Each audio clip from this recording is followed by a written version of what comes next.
एक समय की बात है, समुद्र के बीचों बीच मिनोस नाम के एक द्वीप पर समृद्ध राज्य था। इस द्वीप के लोग एक अनोखे देवता की पूजा करते थे जिसे बुल देवता कहा जाता था। वह देवता उनके लिए सबसे शक्तिशाली और पूजनीय था। राजा और रानी का भी इस देवता में अटूट विश्वास था। समय बीतने के साथ राजा का लालच बढ़ने लगा। वह चाहता था कि बुल देवता उनके बीच जन्म ले। इस अद्भुत इच्छा को पूरा करने के लिए रानी ने स्वयं को देवता के चरणों में समर्पित कर दिया। देवता की शक्ति और रानी की भक्ति का ऐसा प्रभाव हुआ कि 13 महीने बाद रानी ने एक अजीबोगरीब प्राणी मिनोटॉर को जन्म दिया। वह प्राणी रानी के गर्भ को फाड़कर बाहर निकला। वह इतना भयानक था कि पैदा होते ही अपनी ही मां का खून चूस गया। जैसे जैसे वह बड़ा होता गया, उसकी भूख भी बढ़ने लगी। मिनोटॉर की भूख को शांत करने के लिए हर 3 साल में राज्य के 8 युवकों और युवतियों को बलि के लिए उसकी गुफा में भेजा जाता था। अब 15 साल बीत चुके थे। हम थेना नाम के एक कबीले को देखते हैं, जहां थियो नाम का एक चरवाहा रहता है। एक दिन जब वह पहाड़ियों पर बकरियां चरा रहा था तो उसे एक कोड़ी विच दिखाई देती है। यह विच राजा के सैनिकों के आने का संकेत था। थियो ने तुरंत घर जाकर अपने पिता सिरनैन को यह बात बताई, जो इस कबीले के सरदार भी हैं। थियो इस सबसे परेशान था। उसने अपने पिता से कहा, हम कब तक ये सहते रहेंगे और कब तक हमें अपने लोगों को खोना पड़ेगा। दरअसल पिछली बलि में सैनिक उसकी प्रेमिका फाफियन को बलि के लिए उठाकर ले गया थे। थियो के पिता सिरनैन ने उसे शांत करने की कोशिश की, लेकिन अब थियो का मन विद्रोह के विचारों से भर गया था। थियो ने कबीले के लोगों को इकट्ठा कर एक बैठक बुलाई। सभी इस बात पर सहमत हुए कि अब राजा के सैनिकों से लड़ाई करनी चाहिए। वे और बलिदानों सहने को तैयार नहीं थे। लेकिन कबीले के सरदार सिरनैन ने इस योजना का विरोध किया। सिरनैन ने गहरी आवाज में कहा, हम सैनिकों का सामना नहीं कर सकते, यह हमारे लिए आत्मघाती होगा। लेकिन सच्चाई यह थी कि सिरनैन अपने बेटे को बलिदान में भेजने से बचाना चाहता था। कबीले के लोग इस फैसले से नाराज होकर बैठक से चले जाते हैं। अगले दिन थियो अपनी बकरियों को चरा रहा था, तभी उसने 2 भेड़ियों को देखा। वह उन्हें भगाने के लिए उनके पीछे दौड़ने लगता है और अनजाने में उसी कोड़ी विच की गुफा तक पहुंच जाता है। गुफा के अंधेरे में विच ने उसकी ओर देखा और धीमी आवाज में कहा, तुम्हारी प्रेमिका फाफियन, जिसे बलि के लिए ले जाया गया था, वो अभी भी जिंदा है। वह मिनोटॉर गुफा में तुम्हारा इंतजार कर रही है, लेकिन उसे बचाने के लिए तुम्हें उस राक्षस को मारना होगा। थियो का दिल तेजी से धड़कने लगा। उसने ठान लिया कि वह अपने प्यार और कबीले को बचाने के लिए इस चुनौती का सामना करेगा। थियो ने घर लौटकर अपने पिता सिरनैन को विच की सुनी सारी बातें बताईं। लेकिन सिरनैन ने कहा, मिनोटॉर कोई साधारण प्राणी नहीं है, वह देवता के बराबर शक्ति रखता है, उसे हराना नामुमकिन है। फिर सिरनैन ने थियो से कहा, आज राजा के सैनिक बलि के लिए युवकों को लेने आने वाले हैं। तुम्हारा यहाँ रहना सुरक्षित नहीं है, इसलिए तुम पहाड़ियों पर चले जाओ और वहां छिपे रहो। थियो ने अपने पिता की बात मानी। जब वह पहाड़ियों की ओर जा रहा था, तभी उसे दूर से सैनिकों के जहाज आते हुए दिखते हैं। उसने ठान लिया कि वह अपनी प्रेमिका और अपने लोगों को बचाने के लिए हर संभव प्रयास करेगा। रात होते ही सैनिकों ने कबीले पर हमला बोल दिया। उन्होंने यहाँ 8 लोगों को जबरन उठाकर अपने जहाजों पर ले जाना शुरू कर दिया, जिनमें थियो भी शामिल था। अब थियो उसी जहाज पर था जहां से उसे और बाकी युवकों को बलि के लिए ले जाया जा रहा था। जहाज पर उसके साथी थियो को देखकर चौंक जाते हैं और वो उन सबको बताता है कि वो मिनोटॉर को मारने के लिए जा रहा है। उनके ग्रुप में दानू, थियो का सबसे अच्छा दोस्त मोरना, दानू की प्रेमिका टायरो दीदी, टायरो की प्रेमिका वेना, जिको और नान शामिल थे। अगले दिन सभी को राजा ड्यूकालियन के सामने पेश किया गया।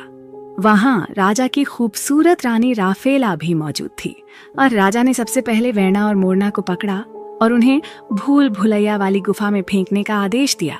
ये वही गुफा थी जहां मिनोटॉर रहता था।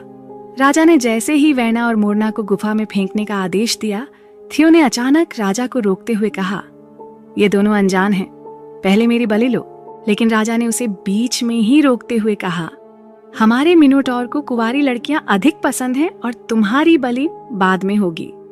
इसके बाद में राजा रानी राफेला से दोनों को गुफा में गिराने की तैयारी करने को कहता है।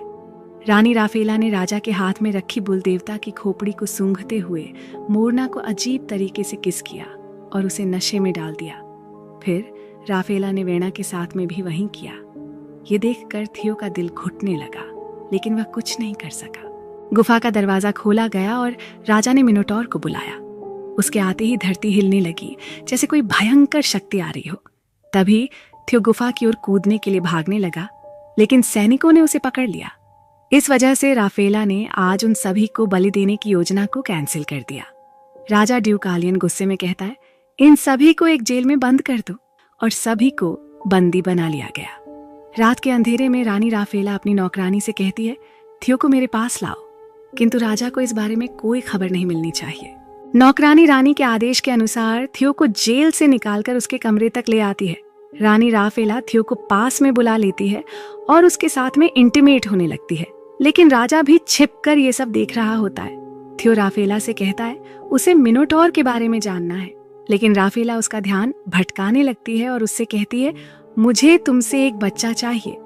तभी थियो को गुस्सा आ जाता है और राफेला उससे कहती है, मुझे राजा से बचा लो, और मैं तुम्हारी प्रेमिका फाफियन के बारे में जानती हूँ। लेकिन तभी वहां राजा आ जाता है और हमें पता लगता है रानी राफेला उसकी सगी बहन है और वो उससे अपने राज्य का वारिस चाहता है, लेकिन राफेला को राजा से नफरत होती है। इसके बाद में सैनिक थियो को बेहोश करके दोबारा से जेल में बंद कर देते हैं। अगले दिन राजा ने सभी को एक एक करके गुफा में फेंक दिया। सभी लोग भूल भुलैया में फंस गए और एक दूसरे से अलग हो गए। इस दौरान मिनोटॉर भयंकर रूप में आया और उसने नान नाम के एक साथी को सींग से मारकर खत्म कर दिया। थियो, जो भाग्य से बच गया था, गुफा में एक होल के पास पहुंचा जहां से गैस की तेज महक आ रही थी। इसके बाद उसे अपने बाकी दोस्तों का पता चला और वे फिर से एक साथ हो गए। इसी बीच रानी राफेला राजा से अपनी जान बचाने के लिए गुफा में कूद जाती है, क्योंकि वो राजा के बच्चे को जन्म नहीं देना चाहती थी। रानी राफेला थियो और उनके साथियों के पास में गिरती है और थियो को बताती है कि उसे यहाँ बाहर निकलने वाले दरवाजे के बारे में पता है।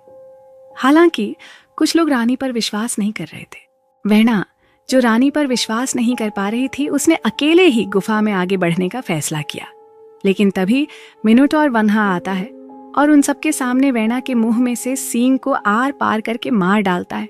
दूसरी ओर नौकरानी दरवाजे तक पहुंच जाती है और जैसे ही वो दरवाजे को खोलने की कोशिश करती है, तभी राजा अपने सैनिकों के साथ में वहां आकर नौकरानी को मार डालता हो। दूसरी तरफ रानी राफेला उन सभी को उस दरवाजे तक ले आती है, लेकिन अब सबसे बड़ी समस्या यह थी कि वह दरवाजा मिनोटॉर के सोने की जगह था। रानी राफेला और उसके साथियों ने बहुत जल्दी दरवाजे को खोलने की कोशिश की, लेकिन राजा ने दरवाजे को पूरी तरह से बंद कर दिया था। इसी बीच गुफा में शोर की वजह से मिनोटॉर आ जाता है। उसका विशाल आकार और खतरनाक सींग देखकर सबके दिलों में डर पैदा हो गया और मिनोटॉर ने उनकी एक साथी जिक्को को मार डाला। ये देखकर सभी लोग दोबारा से गुफा के अंदर भाग गए।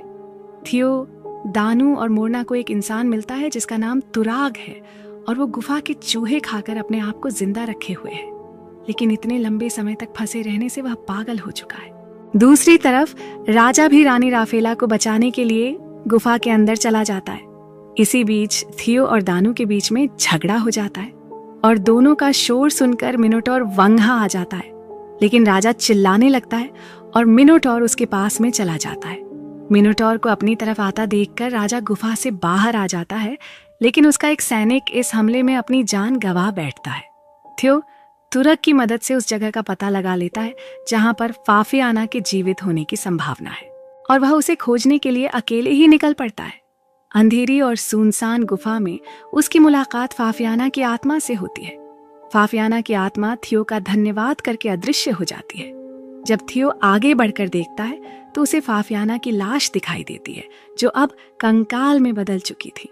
दरअसल फाफियाना की मौत जहरीली गैस की वजह से हुई थी, जो उस गुफा में एक होल से आ रही थी। थियो इस घटना से टूट जाता है और जब वह गुफा में लाकेट फेंक कर मारता है तो गैस की वजह से वहां आग लगने लगती है। तभी रानी राफेला थियो के पास आती है और कहती है, मेरी माँ ने इस मिनोटॉर को जन्म दिया था।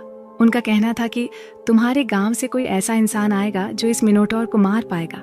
इसी कारण राजा तुम्हारे गांव के लोगों को पकड़कर यहाँ लाता था।